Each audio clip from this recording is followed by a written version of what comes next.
Hi, hello, and welcome to Chatting Nappy TV. If this is your first time visiting, hi, hello, and welcome.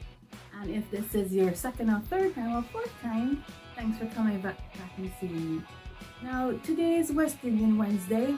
In light of the holiday season, it's going to be about Christmas and how I remember celebrating Christmas as a child, or how we celebrate Christmas in Antigua. And I do think that a lot of other West Indian islands as well celebrate Christmas the same way. Now, even though I'm living miles and miles away from Antigua, there's some things I still do the same, while there are other things I miss. Now, when it comes to Christmas, I remember first thing, there's like a preparation for Christmas. You don't just wait until like 2 days before Christmas, and Christmas isn't just about buying gifts and things like that. In an Antiguan household, Christmas begins like from the time December begins, and it's the first thing that you do is your mother or your parents, your grandparents, whoever, start on a massive clean out. Now, many people have heard about spring cleaning, but there's no cleaning like a West Indian household cleaning when it's leading on to Christmas. From the roof to the rafters to the yard, everything gets clean. Now, and that's probably that's probably one of the most hated parts of Christmas for many West Indian children. Well, first things first, your mother or your grandmother or your aunt, the head female figure of your home, will start preparing for Christmas by taking down all the old curtains, because no West Indian mom or female worth her salt, I don't know if it's still the same thing, but wants to start a new year with old curtains. I don't know why it's a thing. I don't know why curtains is a thing. And it's not just curtains. They want to change the curtains, all the curtains in the house. You have to put up the Christmas curtains. They want to change all the bedding to the good Christmas bedding. You're talking about comforter, the sheets, everything, all the good stuff comes out for Christmas, right? And I remember some homes, you have these things that they call whatnot stands. They're just stands where people display picture frames. They're like wooden stands where people display certificates, pictures.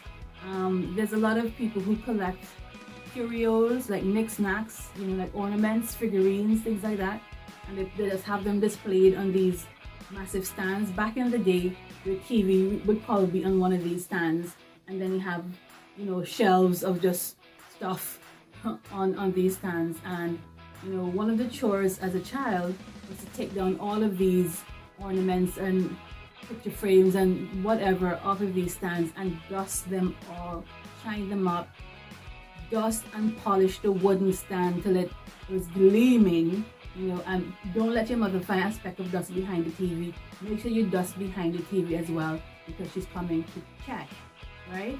And don't dust the round things or super round things. Lift things up, move them, clean under them, put them back, okay? Because if she comes in and finds that around something is very clean and you move it and there's dust under there, you're in for trouble, right? So there's a massive clean out going on. And this also for some households, this also includes getting rid of old furniture. So if you've had a particular dining room set or something like that for maybe 4 or 5 years, some people might want a new whole system, a new whole set, and they'll go and order these things from various furniture houses. Make sure you get your new chairs in. For people who can't or don't want to get new chairs in, they'll go and get them upholstered or covered, put fancy coverings over them. And this is just the stuff that's going on in the house, right? Now, outside the house, you'll have those homes where people will be like, I need a new coat of paint. So all the peeling paint and old washed up colors that have now gone, beaten off by the rain and bleached out by the sun, you have to go brighten that up for Christmas, right? Have everything looking spick and span. So people go get a coat of paint the outside of your house. Even if you're not going to paint all around the inside of the house, that's quite okay. But you're going to make sure the outside of your house looks as shiny and new as a Christmas ornament. you go, you get your house painted, your veranda and things like that. If you have a wooden fence or something, and one of the sticks are broken, you go and you fix that. Some people even, like sweeps their, well, people who don't have like lawns, there's some homes that have like dirt dirt pathways along, leading up to their house or something, and you know, children will be sent outside to go and sweep to go and sweep the dirt, you know, just go and sweep it, take all the little stones, make sure it's nice and flat, the flowers and everything's all, you know, weeded out, everything is spick and span. I mean, like, Christmas season is when you see West Indian homes displayed at their best. Everybody tries their best, from the modest to the, you know, to the well-to-do. Everybody really goes all out and tries to have the outward and inward appearance of their home looking, you know, its most presentable. And that's just the cleaning. Now after that, you also have well, that's the cleaning part. Then you have the food preparation. Now there's a thing that we have in Antigua that we call black cake. Black cake or Christmas cake or rum cake. Even though you can have a rum cake, that's not a Christmas cake. And you can have a rum cake, that's not a black cake. But when it's Christmas time, people know what you mean if you say, I want a slice of Christmas cake, or I want a black cake, or I want a rum cake, right? And now, well, I'm not going to go into how the cakes are being made, but one of the most important ingredients of the black cake or the Christmas cake is rum-soaked fruits. Some people use mixed peel or just currants or raisins, whatever it is. It's fruit and it's soaked in alcohol. It's soaked in cake wine, red wine, rum, brandy, whatever you want to choose. It's soaked in an alcohol, and sometimes it's soaked in like all of the above. It's soaked in all of the above. And any good Christmas cake maker worth their salt would have had that potion soaking from the previous Christmas. So those fruits have been soaking in alcohol for at least a good 11-12 months, and that is going to go to make Christmas cake, right? And Christmas cake is probably my most favorite thing out of all the different aspects of West Indian Christmas, at least of Antiguan Christmas. I look forward to Christmas cakes, and within families or within friends, you know who makes the best Christmas cake. And it doesn't matter how much you eat for that week or that day of Christmas, you're leaving space for that person's Christmas cake, and you're making your request from early. Please leave my piece of Christmas cake or my piece of black cake. And so those people who know that their black cake goes quickly will make like 2 or 3, you know, of the cake and stuff like that. So that's the cake. For people who eat meats, salted ham is a big thing in many households. People eat turkey as well too, but not as much as a salted ham. And salted ham in Antigua, and I'm sure other islands as well, it's not the salted ham you're gonna pick out of the freezer. It's cured ham. It's smoked. It's like in a bag, and it hangs up from somebody's rafter in their shop, and it's been there for like a while. And I don't know how they cook it, but they cook it and they have like pineapples and all sorts of stuff over it, like decorating it, pineapple and cloves and all kind of seasonings stuck in there and stuff. And that's a very important part of Antiguan Christmas. You have a black cake, you have your salt ham, you have your curried goat. Hey, for some people who eat lamb, goat, potato, patata, right? So you have your curried goat for some people. Antiguans call it, Antiguans have a stew that's made from the goat called goat water. I know that sounds weird, like goat water, but it's just the name. It's like a stew or a soup, more like a stew, right? So goat water, that's also quite popular as well. You have lots of all types of meat. As I mentioned, the ham, the goat water, the chicken done all sorts of different types of ways. You have fish done all sorts of different types of ways as well. And the drinks, other than the copious amounts of alcohol that gets consumed at Christmas, some traditional Christmas drinks would be like sorrel. Sorrel is a family of the hibiscus plant.